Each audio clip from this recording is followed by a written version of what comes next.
Hey everyone, James Kerr here, and today we're going to be talking about how to get yourself in tune on the guitar by ear, using 6 simple steps to get yourself in tune.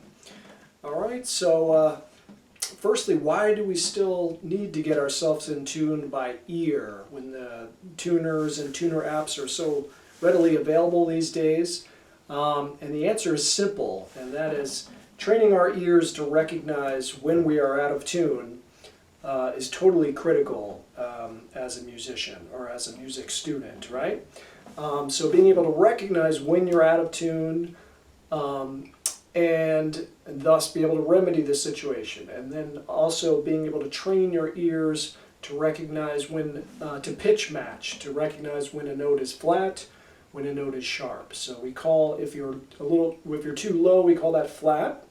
If you're too high, we call that sharp.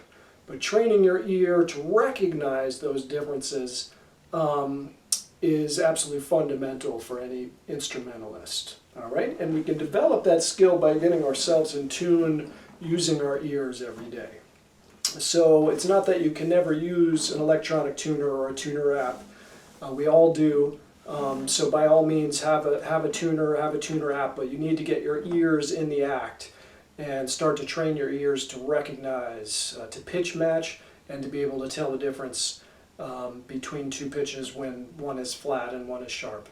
A frequent ailment of beginner guitarists and musicians is they'll be playing away oblivious to the fact that they're out of tune, right?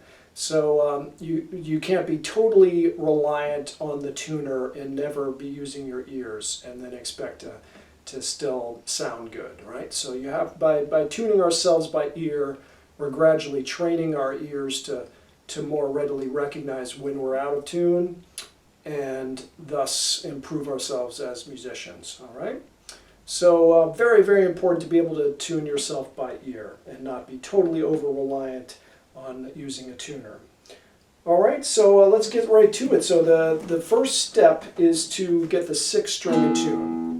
And it's important to know the letter names of the strings. So let's start with that, assuming we're starting from total scratch here. For many of you, low to high, that would be E, A, D, G, B, E. All right, those are the string letter names, E, A, D, G, B, E, and that's low to high, pitch-wise low to high. So when we use those terms low to high, we're always talking about pitch-wise, not close to the floor, etc. And also every string has a number name as well. And the number names, the first string is the highest string. So that's the furthest one away from you, the first string.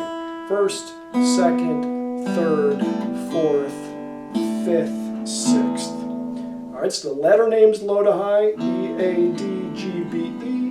And the number names high to low. First, second, third, fourth, fifth, sixth. All right, so that's critical. You got to know those letter names to be able to do this process well. Okay. So the first step in tuning yourself by ear is to get the 6th string in tune. All right, so there's a bunch of different ways to get yourself in tune by ear, and this is what I find to be the easiest way. So not necessarily the most precise way, but the easiest way to get you started as a beginner to start to be able to use your ears to get yourself in tune. So this is what I find to be the easiest way to get up and running and be able to get yourself in tune by ear. And the first step is to get the 6th string in tune. So as we mentioned, that's a low E. There's several different ways you can do that. You can get a reference note from a keyboard. If there's a piano handy, you can get an E off the piano. A tuning fork is very commonly used for that as well, especially back in the old days. But a tuning fork is an excellent source to just have in your case. Get the E off the tuning fork, or a pitch pipe in the old days we used frequently as well. Also, you can tune yourself to another guitar player. Very often we'll say, give me an E, right? And they'll play an E for you and you tune to that. You get one string matched to that.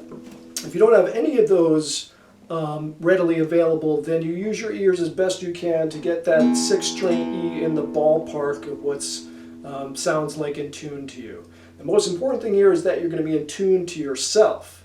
If you're playing solo or practicing at home, far more important to be in tune with yourself than to be precisely in tune to A440, all right? And likewise, if you're playing with somebody else, two guitars in a duo setting, or that you're in tune with each other. That's far more important than one of you being locked to the A440 but not being in tune together. So it's listening, using our ears, being in tune with yourself.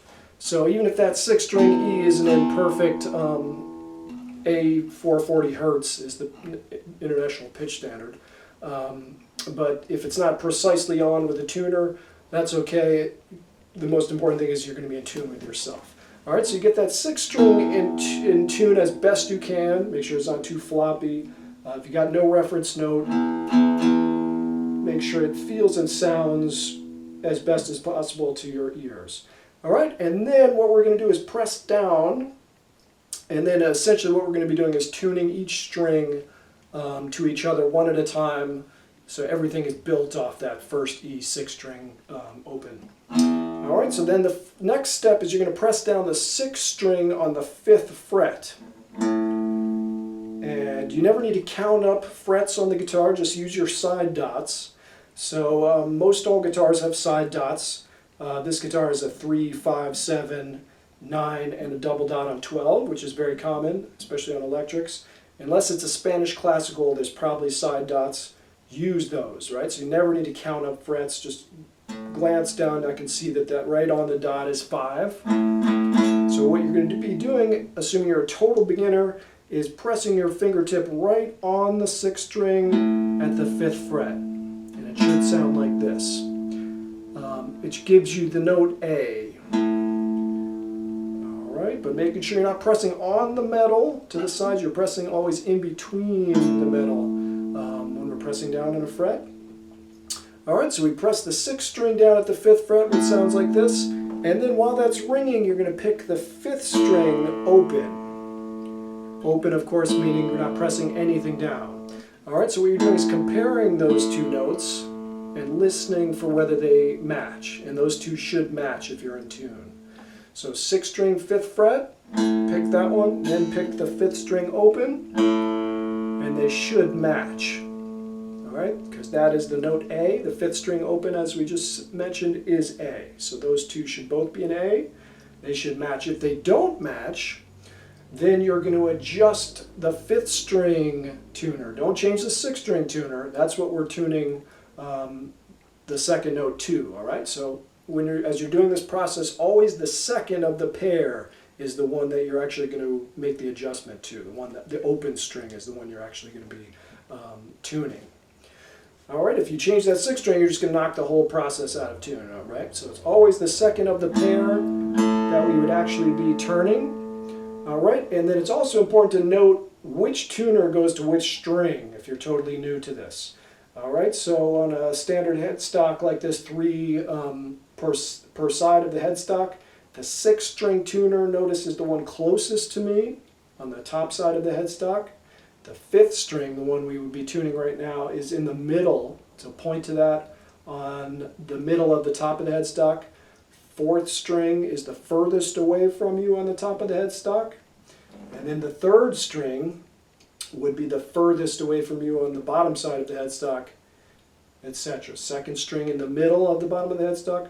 1st string on the closest to you on the bottom side of the headstock. You can always flip the guitar over and just visually see where the string is feeding in, but obviously you got to be tuning the right tuner. So make absolutely sure that as you get this process down that you're totally familiar with which tuner goes to which string, so you're not making any mistakes there. So for this one that we're doing now, if those didn't match, I would be adjusting that 5th string tuner in the middle of the top of the headstock until they match.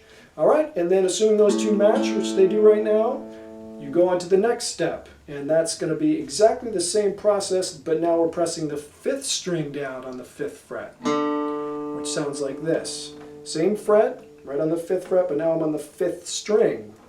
So my fingertip is right on the 5th string, 5th fret. It should sound like this, which gives me the note D, which should match the 4th string open. because that was the D string. So those two notes should match if you're in tune. So I'll knock that one out of tune here so we hear what that would sound like. So use your ear here to see, try to judge, is the second note flat, meaning too low, or sharp, is it too high? So here we go. Is that second note flat or sharp?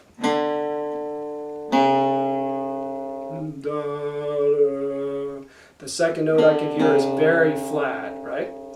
So now they don't match. I'm not going to tune the fifth string tuner like we just talked about. That's just going to knock the whole process out of whack. Always the open string is the one. The second of the pair is the one I'm actually going to be turning. So in this case, the fourth string is the tuner farthest away from you on the top of the headstock. So while the note, this is important, while the note is ringing, I want to make the turn. Otherwise, you're just guessing. So I'll do the comparison. And then while that note is ringing, you can hear the pitch change, right? So I'm not just guessing while it's muted and then doing it over and over until I finally get it. If I actually make the turn while knock it out of tune again, if I make the turns of the tuner while it's actually ringing, I can hear the difference and be precise. All right, so even in just one turn there, I can get it pretty much in tune there. So you get them as close as you can. If you're not quite in tune, remember you're just going to be doing small turns with these tuners. Don't be cranking them around, right? We'll talk about here at the end, but very often that's the cause of breaking strings when students are overturning their tuners, cranking way past where they should be. So use those ears, make sure you're listening to whether the notes match or whether you've gone way past the note. But in general, if you're close to in tune, you've tuned up fairly recently, it should be very small turns. You're not cranking these tuners around unless you're way out of tune or the strings are totally slack. All right, so those two now match. So that's our D. And then next step, exact same fret. Now I'm going to do the same process for now on the fourth string. So now I'm pressing the fourth string, fifth fret. And then that should sound like this, which is the note G. I'm going to match that with the third string open, and those two should match. So you get the idea, we're doing the same exact step, but just one string higher each time, pitch-wise. So again, now fourth string, fifth fret, should sound like this, and then play that third string open, and I can hear that that's a little flat now. So while it's ringing, I'm going to make a slight adjustment until those match. And that's our G. Hear that? So think of the numbers 5-0, 5-0, 5-0 are the frets and open strings that you're doing this comparison to get to. And get that as close as you can, and now it sounds like they match. So now our G string is in tune.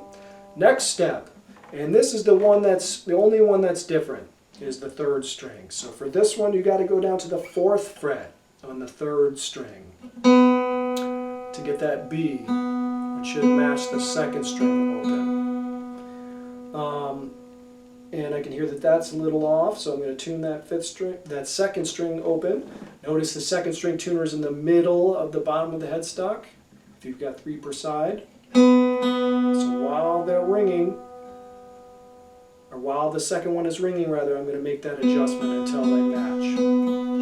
So just a side note, the reason why that string is different now, it's on the fourth fret, has to do with the tuning of the guitar. The guitar is tuned in intervals of fourths, so that the interval in music is the distance between two notes. E to A is a fourth.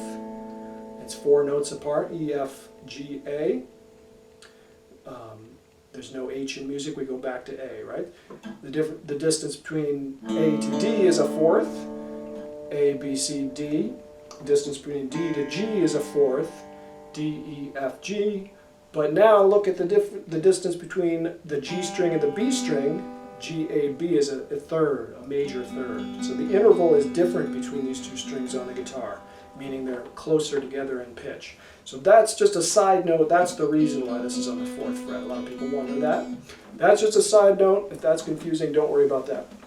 But know that this is the only one that is different, and it's on the 4th fret to get that B. So once those match, we've got our 2nd string in tune.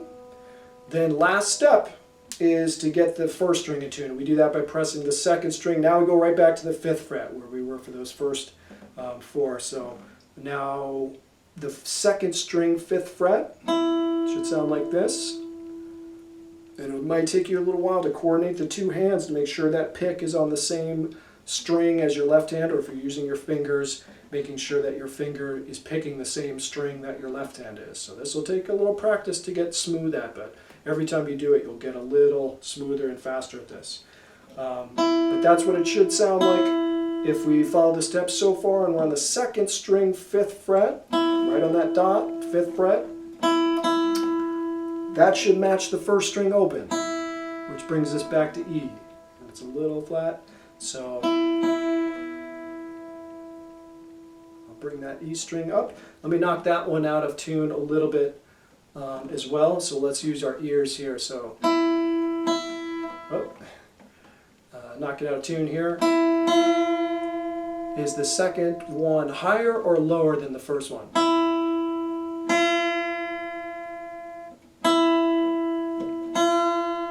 Here the 2nd note is sharp, is definitely too high. So now while it's ringing, don't make the turn randomly while the string is muted, it's not ringing, then you're just guessing. So while that string is ringing, I'm going to make the turn so I can hear the change until it settles in right where it sounds like it matches.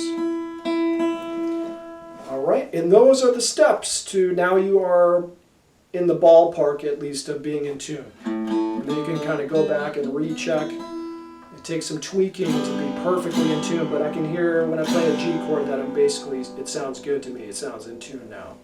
So those are the 6 easy steps for getting yourself in tune by ear. Just to recap again, open the 1st step, 6th string open. Get that note as close as you can, either with a reference note, tuning it to a piano or another guitar or a pitch pipe or a tuning fork. None of those are available. Just use your ears, get it in the ballpark of where it feels and sounds as close to that E string as possible. Remembering that the main thing is that you're in tune with yourself. So if it's not precisely on with a tuner, that's okay for this. And then 2nd step, 6th string, 5th fret. Compare that with the 5th string open, which is A. Those should match. Then the 5th string, 5th fret, I press down. 4th string open, which is D, those two should match. Then the next one, 4th string, 5th fret. Play that 3rd string G, those two should match. And the only one that's different, 3rd string, I go to the 4th fret. 1, 2, 3, 4 to get that B. Now those two should match. And the last step, go right back to the 5th fret, 2nd string, 5th fret. Gives us an E. Those two should match. And now you are in tune by ear. So as mentioned, doing this process of doing it by ear is how you can gradually train your ear to improve your ability to pitch match and recognize when you're out of tune, which will improve your ability to be in tune in terms of your singing and playing, and your audience and those around you will be eternally grateful for that ability to recognize when you're in tune or not. All right, and then lastly, I'm going to give you a set of reference notes for each of the strings so that you can use this video to tune yourself one string at a time. Typically, if you're just using reference notes, we go high to low. So this is what the 1st string open E should sound like. That's our open E.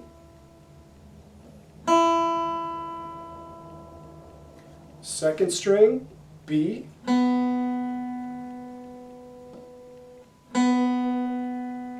3rd string G, 3rd string G, 4th string D, D, 5th string A,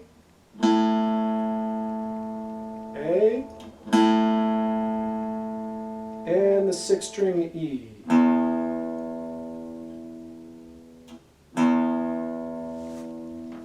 Alright, so those are the steps for getting yourself in tune by ear. If this video was helpful and beneficial for you, don't forget to subscribe and like, and there'll be a lot more content on guitar instruction and dobro instruction on this channel, so I hope to see you down the road. See you soon.